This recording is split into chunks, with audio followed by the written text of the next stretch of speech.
What is going on, guys? CW Poke here, back with a brand new episode, and today I am bringing you guys a special rule of a new project that I'm working on, and that is called the Shop Lock. It is an actual variant of the well-known Nuzlocke series that a lot of people like to do when they play Pokemon to spice up the gameplay.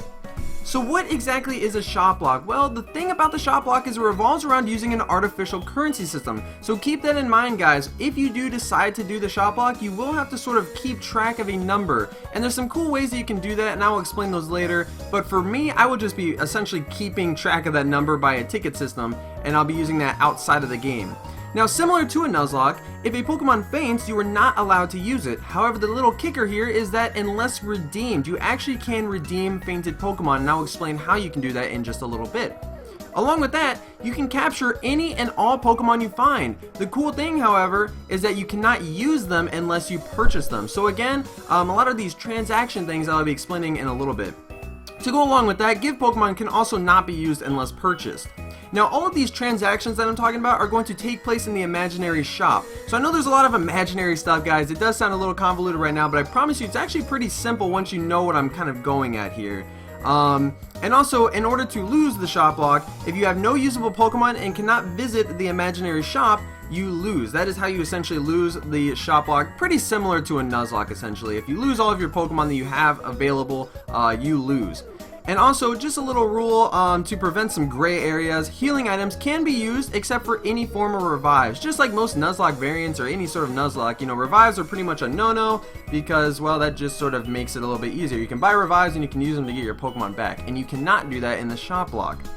Now, what is this shop? Well, the shop is where most of the shop lock events take place, as you guys may have noticed through the previous rules. Now, the thing about the shop is that it's essentially just a place. It's not a real thing. For me, if you guys watch my playthrough after this, you'll be able to see what I'm doing with the shop. It'll be like a new screen that I go to, and I just discuss what I'm going to be buying and selling, or not really selling, but you know, things like that, while I'll be doing the transactions. Now, the thing is, you're only able to visit the shop a limited number of times, and this is to sort of increase difficulty. You can only visit it once before the first gym, and then from then on out, once in between each gym badge, and also once before you challenge the Elite Four. So you guys can probably understand what I'm going with here. Every time you get a gym badge, you essentially can go to the shop, and you can go anytime in between gym badges. It doesn't have to be right before or right after a gym badge. It can be sort of in the middle of your adventure to the next gym or whenever. It just has to be in between those two badges.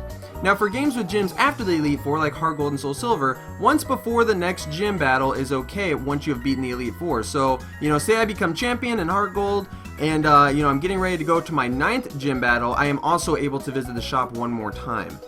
Now, the thing is, you do not have to visit the shop. It's not mandatory, but you cannot stack visits. So, for example, let's say I skip the first visit to the shop before I get my first badge, and now I get my first badge, and I've never been to the shop before. Theoretically, I should have 2 visits to the shop, right? No, you can only visit once during that allotted time. You're not allowed to stack visits, so make sure you keep that in mind. Now, the currency that I've been talking about, like I said, I will be using these imaginary tickets, but you can use whatever you want. You can use coins, you can just simply tally up on a piece of paper. Something that could be done potentially that I think might be kind of neat and very challenging would be using in-game items, maybe like rare candies or nuggets that you find on the ground. Maybe like having to toss out so many of those is sort of like spending the currency in a way. And the ticket distribution for my game, again, these can vary definitely depending on what you're playing, but I will be playing Sacred Gold, spoiler alert, and the shop lock will give me 5 tickets at the very start. I will start the game with 5 tickets, and then from then on out, every 5 gym leaders, or every gym leader that I beat will grant me 5 more tickets. And then once I beat the first Elite Four victory, so mind you, in Sacred Gold you can face the Elite Four, you know, 2 times, and technically infinite times if you keep going back, but only for the first victory you win 15 tickets.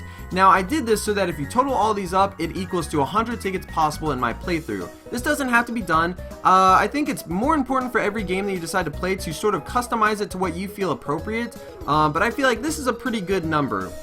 Now, spending currency, this is where it's getting really important. This is the part that really makes the shop lock stand out from, you know, a different Nuzlocke variant. The thing is, each of these tickets can be used to buy stuff, essentially. Now, mind you, the initial starter Pokemon is free, so if I get a starter Pokemon on Sacred Gold, I get that naturally. It's okay if I have that. But if I decide to capture a Pokemon and I want to use it on my team outside of that, let's say I catch a Rattata, it's in my PC box, and I'm like, man, I actually really want to use that Rattata. Well, it's going to cost me 2 tickets, and you can only spend these tickets, mind you, at the actual shop visit. So that is why it's a little challenging. You can't just capture a Pokemon and be like, oh, I want that now. Well, if you already went to the shop and you haven't beaten the gym leader yet, you can't get it right away. You have to wait. So that's where a little bit of tricky budgeting and management, time management can sort of factor in. And using a gifted Pokemon is 3 tickets, and reviving a fainted Pokemon is a whopping 10 tickets. And this is sort of to punish the idea while still granting the possible leniency of being able to get a Pokemon back. Say you have this starter Pokemon that is just destroying, it's so good, it's the MVP of your team, and you lose it due to a freak critical hit. You know, if you really want to, if you have the money available, you can spend the resources and get it back. But it's going to set you back a lot, because think about it, 10 tickets out of 100, I mean, you're gonna be hurting if you you know, are using other Pokemon as well.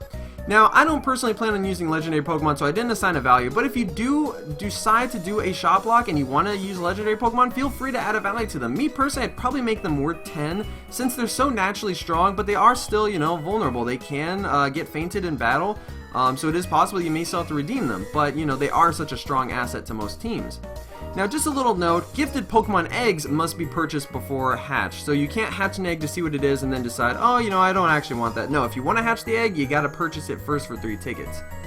Now, the question is, why am I doing a shop lock? Well, the thing is, in short, I like the idea behind Nuzlocke. I think it's cool to make the game more challenging, but I'm really not fond of any of the rules, honestly. I can't stand the idea of releasing Pokemon. I don't really like the first Pokemon you encounter per route, and I know there's the dupe clause to sort of fix up why I don't like that rule, but there's just a lot of reasons. And also, the other huge reason is that most ROM hacks do not favor Nuzlocks. I will be playing Sacred Gold for my first shop lock playthrough, and Sacred Gold is a very, very challenging game. Maybe if you're doing a standard game, if I was playing Hard Gold, then Nuzlocke may be more appropriate, but you know, Sacred Gold has 493. It has every single Pokemon from Gen 1 to Gen 4 able to be caught. And I want to be able to experience that. I want to be able to find those cool new Pokemon. I don't want to get stuck with a Rattata on Route 1 and have to catch that one because it's the only Pokemon I found.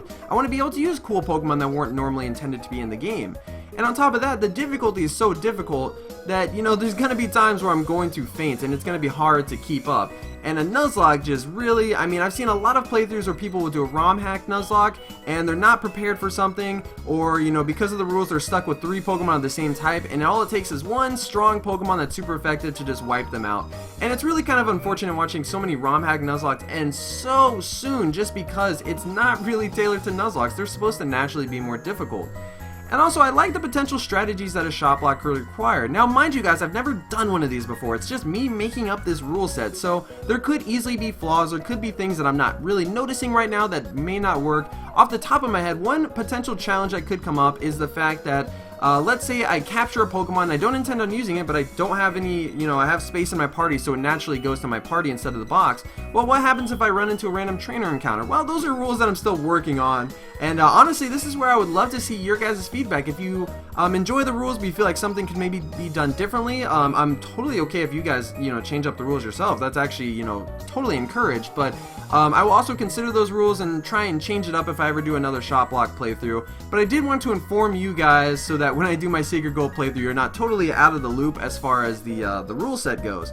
So basically, that is it. I just wanted to do something that was a little different and was fun for me and hopefully fun for you guys. I really hope you guys do enjoy. Sacred Gold Episode 1 will be going up right after this video, so you'll be able to see it in action. If you guys did enjoy this rule set and you guys think it's a cool idea, be sure to like it. Definitely share it if you feel like you may have friends or other people who would love to try it out. Maybe they're itching for a new custom Nuzlocke variant or something.